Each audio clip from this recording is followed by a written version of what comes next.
regards sont tournés vers la phase nationale prévue du 6 au 10 mai 2024. Dans ce 13h, nous parlerons des conclusions de ces assises au niveau de la capitale avec Arjumatina. Hola Bamako ou Salut Bamako, le festival facteur d'intégration. Les artistes espagnols et maliens se sont produits sur scène ce week-end. Les détails dans cette édition également. Merci de renouveler votre confiance à ORTM1. Bonjour et bienvenue à tous. Le chef du gouvernement a reçu successivement en audience le secrétaire permanent de la mission interministérielle de coordination de la lutte contre la drogue et Aruna Niang, ancien ministre porteur d'un projet structurant de transformation de coton dans les pays membres du C4. Conseil et orientation ont été prodigués aux visiteurs venus exposer leur activité. À Lucéline Touré pour plus de détails. L'ancien ministre Aruna Niang est porteur d'un projet de l'ONUDI. Ce projet consiste à créer des industries transformatrices du coton produit dans nos pays. Le consultant de l'ONUDI souhaite que son pays puisse tirer profit de ce projet. On espère qu'à travers cette initiative qui est soutenue par l'ONUDI, par la FIFA, mais également par l'OMC. Et ce projet concerne les pays du C4, plus la Côte d'Ivoire. L'idée, c'est d'aider ces pays qui sont producteurs de coton à transformer leur coton pour faire des vêtements de sport. Toute industrie vise à créer des emplois. Et si nous transformons notre coton, il va de soi que nous allons créer plus d'emplois et ensuite donner plus de revenus. Donc, et c'est le développement en émo. Quant au médecin colonel Ismaïla Makalou, il a souhaité exposer au Premier ministre les missions de sa structure et requérir les conseils utiles du chef du gouvernement. C'est légitime qu'on vienne lui porter quand même toutes les missions qui nous sont assignées et demander son conseil, ses conseils et son appui par rapport à tout cela. C'est normal qu'on vienne pour dire, parce que l'une des missions phares, c'est définir une politique nationale de lutte contre la drogue au Mali. Vous voyez, la drogue prend de l'ampleur, c'est un véritable fléau au jour d'aujourd'hui. Et qui sait que pour que les conséquences puissent être maîtrisées sur le plan sanitaire, le plan économique, le plan, il faut déjà que les politiques prennent cela, c'est-à-dire au premier plan. Le Premier ministre, qui a montré un réel intérêt pour les sujets exposés, a accompagné ses visiteurs de conseil et d'orientation susceptibles de faciliter leur mission. Les populations ont répondu présentes à cette deuxième phase du dialogue intermalien qui a pris fin hier à Bamako, dans les différentes régions et dans les missions diplomatiques et consulaires du Mali. Je vous amène au Palais de la Culture Amadou en Pateba où Ousmane Issoufi Maïga a salué la qualité des échanges des participants assortis de recommandations pertinentes allant dans le sens de l'apaisement et de la cohésion sociale. Retour sur les conclusions de ces concertations avec Arjumatina. Dans les différentes régions du Mali ainsi que dans les ambassades et consulats, les Maliens se sont retrouvés durant 3 jours à l'occasion de la phase régionale du dialogue intermalien pour la paix et la réconciliation nationale pour se parler, diagnostiquer les maux qui entravent le développement du pays et proposer des solutions pertinentes. Mettre en place un comité de suivi, évaluation du dialogue intermalien pour la paix et la réconciliation, programmer la célébration de la fête du 22 septembre 2024 à Kidal. Maintenant, par rapport à la thématique 2, réduire le nombre des partis politiques à 5, renouer le dialogue avec la classe politique, prolonger la transition jusqu'aux élections prochaines, soit une durée de 12 à 36 mois, élever le président Modibo Keïta au grade des héros national pour qu'il soit enseigné dans les écoles primaires. Par rapport à la thématique 3, développer les secteurs primaires, notamment l'agriculture, l'élevage et la pêche. Par rapport à la thématique sécurité, élever les 5 colonels au rang de général, amnistier les 5 colonels, encourager la poursuite des opérations de sécurisation et de stabilisation du pays. Le président de la République, son Excellence, le colonel Assimi Goïta, on pourra le remercier plus qu'on le pense. On le remercie, pas plus qu'à sa juste valeur, mais il les reçoit et qu'il les reçoit toujours. Ses collègues et lui, du fond du cœur, s'ils pensent à nous, qu'ils disent Amina. Puisque quand on dit le Mali c'est pour nous tous. On dit souvent de mettre le Mali au-dessus de tout. Mais on peut supporter une charge. Chargé d'organiser cette concertation, le président du comité de pilotage, Ousmane Issoufou Maïga, dans son intervention à la cérémonie de clôture de la phase régionale, a tenu à féliciter les participants et les participantes pour leur engagement. Puis il les a remerciés d'avoir débattu sans langue de bois, dans la franchise et dans le respect mutuel. Le rapport adopté à l'issue de cette phase régionale du district de Bamako sera transmis au comité de pilotage. Durant 3 jours, vous avez planché sur les 5 thématiques du dialogue intermalien en lien avec la paix, la réconciliation nationale et la cohésion sociale, les questions politiques et institutionnelles, l'économie et le développement durable, les aspects sécuritaires et la défense du territoire, la géopolitique et l'environnement international. Je voudrais remercier du fond du cœur toutes les personnes qui ont accepté de participer à cet exercice de réflexion profonde sur les voies et moyens de la restauration du vivre ensemble et de la paix durable entre filles et fils de notre pays, le Maliba. Nous avons participé aux 3 jours de travaux. Les conclusions nous ont été livrées aujourd'hui. Vous avez vu dans les conclusions, il y a un certain nombre de choses dans les conclusions qui sont capitales. Ça, c'est quoi? La population de Bamako, ils ont trouvé que le travail qui est en train d'être abattu par la transition est vraiment énorme. Et c'est un bon travail et qu'il fallait encore la continuer parce qu'il y a beaucoup de choses à faire.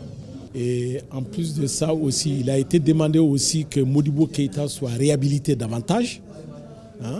Il a été aussi demandé que tout ce qui doit se faire dans notre pays, il ne faudrait plus qu'on reçoive des instructions de l'extérieur. Il faut que tout se décide parmi nous.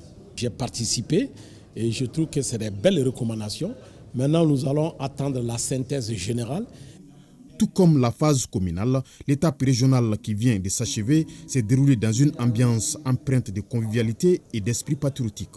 Les regards sont ainsi tournés vers la dernière étape, qu'est la phase nationale prévue du 6 au 10 mai prochain. Les travaux de la 16e réunion bilan du programme régional de production intégrée du coton en Afrique se poursuivent et c'est jusqu'à demain. Débuté hier, les différents acteurs de la filière coton des 8 pays membres de l'association vont discuter des résultats des activités de recherche et développement de la campagne cotonnière 2023-2024. L'objectif est de contribuer à l'amélioration de la production cotonnière et du revenu des cotonculteurs en Afrique de l'Ouest et du Centre. C'est ce que nous dit Nouhoum Sissoko. La 16e réunion bilan du PRPICA, programme régional de production intégrée du coton en Afrique, examine le déroulement de la campagne cotonnière 2023-2024 dans ces 8 pays membres. Elle consiste aussi à passer en revue les résultats des activités de recherche-développement menées au cours de la même période et les perspectives en matière de gestion intégrée des ravageurs, des sols et des nouvelles variétés adaptées aux variations climatiques. Cette 16e session bilan du PRPICA se tient à une période critique pour nos différentes filières cotonnières en termes de changement climatique, déficit pluviométrique et de crises liées à l'invasion des jacides en 2022 qui avait fait chuter la production coton d'environ 50% dans certains pays, entre autres. Avec les problématiques de la fertilité des sols et des variétés, les attentes sont énormes vis-à-vis du programme et de cette réunion. J'ai foi que cette rencontre confirmera et rassurera quant aux solutions durables proposées pour une meilleure campagne cotonnière 2024-2025. La filière coton dans les pays membres du PRPICA est confrontée à la baisse de rendement, moins d'1 tonne à l'hectare, aux effets liés au changement climatique, à la mauvaise répartition des pluies et à la transformation de la fibre de coton. Ces enjeux doivent être au cœur de vos activités quotidiennes pour une meilleure compétitivité de nos filières coton. De vos échanges au Mali sortiront des recommandations et orientations fortes pour relever ces défis à court et moyen terme. Le PERPICA regroupe les instituts de recherche, les sociétés cotonnières ou interprofessions et les organisations de producteurs de coton de 8 pays d'Afrique de l'Ouest et du Centre, à savoir le Bénin, le Burkina Faso, le Cameroun, la Côte d'Ivoire, le Mali, le Sénégal, le Tchad et le Togo. Grosse opération des FAMA dans les régions de Tombouctou et de Gao. Les forces armées maliennes ont neutralisé un grand terroriste du nom de Al-Khalifa Saouri entre Douanza et Acharan. Il sévissait sur la route de Tombouctou et Goundam. Aussi, 2 des 4 terroristes qui s'étaient attaqués à des paisibles citoyens du village de Bara dans le cercle d'Assongo ont été aussi interpellés. Plus de détails sur ces actions avec Abdoulaye Sako. L'état-major général des armées informe l'opinion nationale que les FAMA ont mené le 19 avril 2024 une opération spéciale de précision pour neutraliser Al-Khalifa Saouri entre Douétiré et Acharan dans la région de Tombouctou. Ces terroristes qui est impliqué dans toutes les attaques contre les FAMA, y compris les tirs d'obus et des braquages contre les civils le long de la route Tombouctou-Gounam, était vivement recherché. Il a formellement été identifié avec un recueil de renseignements de grande valeur. Cette action confirme une fois de plus le professionnalisme et la détermination des FAMA à mettre fin au terrorisme dans notre pays. Et ce 22 avril 2024, 4 terroristes ont fait une incursion dans le village de Bara. Ils ont pillé des boutiques et blessé un enfant de 12 ans suite à des tirs. La victime a été évacuée au CCRF d'Ansongo. Très vite, les FAMA ont recherché et interpellé 2 des 4 terroristes nommés Malik Ag Sagafou et Al-Mahadi Ag Sagafou, tous domiciliés à Tabanko, cercle d'Ansongo. L'état-major général des armées salue la bravoure des FAMA, magnifie la collaboration des populations et rassure de l'engagement des FAMA. Les rideaux sont tombés sur le festival Ola Bamako ou Salut Bamako qui s'est tenu ce week-end au Palais de la Culture Amadou Ampateba. Le festival international espagnol Ola Bamako pour la promotion de la culture malienne et espagnole s'est tenu autour du thème Mali-Espagne, 2 cultures, une musique. Le reportage est de Ibrahim Kaukonati.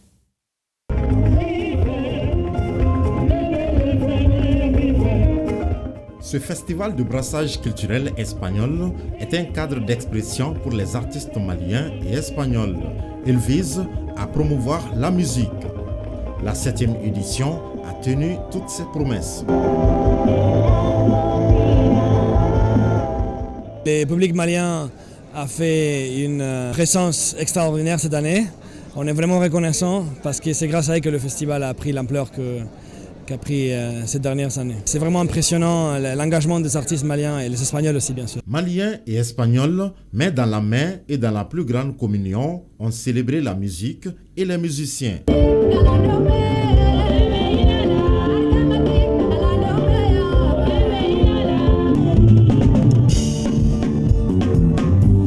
Des cultures, une musique. Et aussi, on a voulu renforcer l'idée de la communauté malienne en Espagne. Vous devez penser qu'il y a plus de 75 000 Maliens qui habitent en Espagne. Ça veut dire que le lien est de plus en plus fort. Le festival international Ola Bamako est mis à profit par les initiateurs pour renforcer les capacités des jeunes artistes par les experts venus d'Espagne à travers les rencontres et les masterclass. Comme on dit, toute culture qui ne rencontre pas une autre culture est amenée à mourir. Et le fait que la culture malienne rencontre d'autres cultures espagnoles, qui est un peu ce qu'on appellerait la culture andalouse de l'Europe. Et quand on parle d'Andalousie, on parle d'Afrique. Et donc c'est comme si c'était l'Afrique qui retournait en Afrique. Il y a beaucoup de gens qui sont venus, beaucoup de gens maliens, aussi beaucoup d'Espagnols et d'étrangers. Je pense que l'ambiance c'est très bon. Je connais comme tout le monde Salif Keita, je connais Tikenja et j'aime la musique malienne. Cette édition a permis, pendant 2 jours, au public de savourer les sonorités de la diversité espagnole et malienne. Et dans le même registre, l'artiste Fakoli Lezi et son staff étaient face à la presse pour annoncer son concert prévu pour le 26 avril 2024 au Palais de la Culture Amadou Hampâté-Bâ. Au programme des spectacles en live, de nouvelles chansons de Fakoli Lezi et la prestation d'autres artistes de renommée. Tout cela pour émerveiller le public, nous dit Kassim Diallo. Le 26 avril 2024, Fakoli Lezi va offrir un grand spectacle à ses fans et les mélomanes.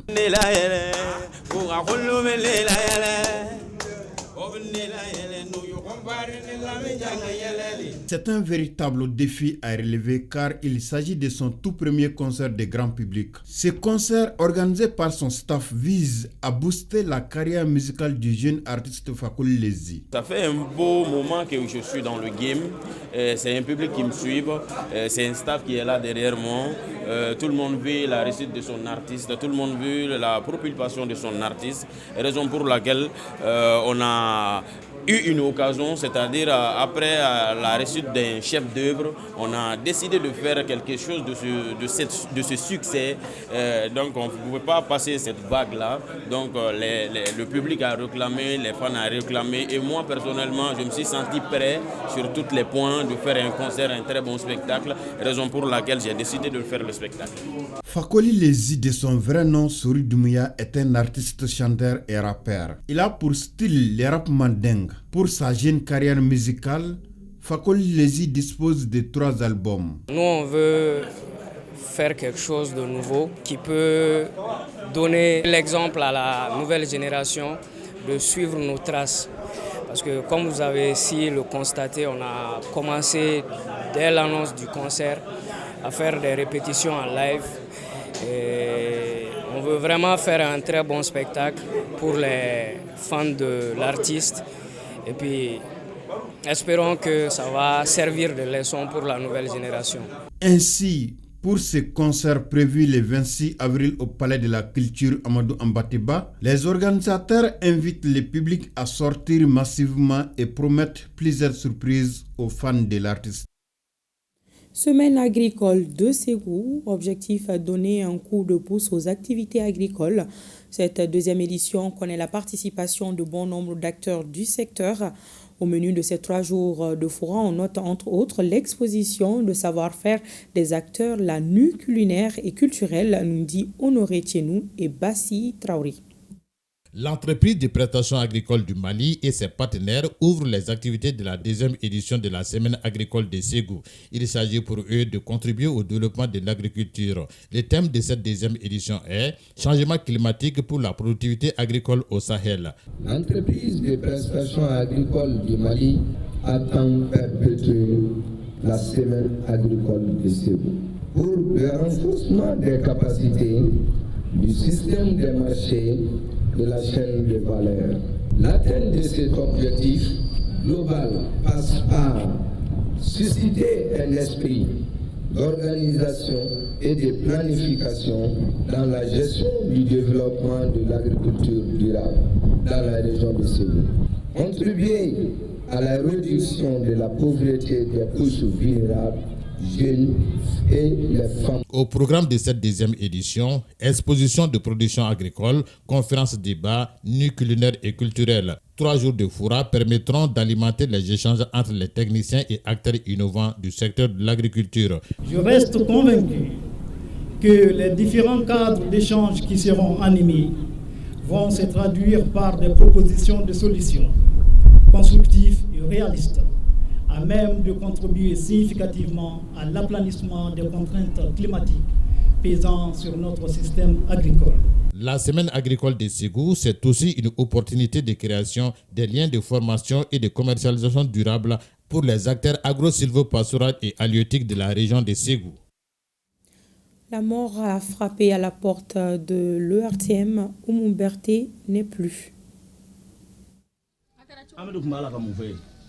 Amidu na kungu ya ka ciyo te ka sirai munji nde ka sirai akila ko anta kalama mu Amidu de balaka e ka ko glam fe manjitigi ni mina jiritige la wala yo ngalo foyo Amidu na kunye ya ko na kan de so ya nyini kada me ba ko ka be ka jiritige la nyini. Notre collègue Oumou Berté a tiré sa révérence hier lundi 22 avril à l'âge de 54 ans des suites d'une maladie de longue durée. Les obsèques sont prévues tout à l'heure à partir de 16h à Sébenin-Koro chez son époux.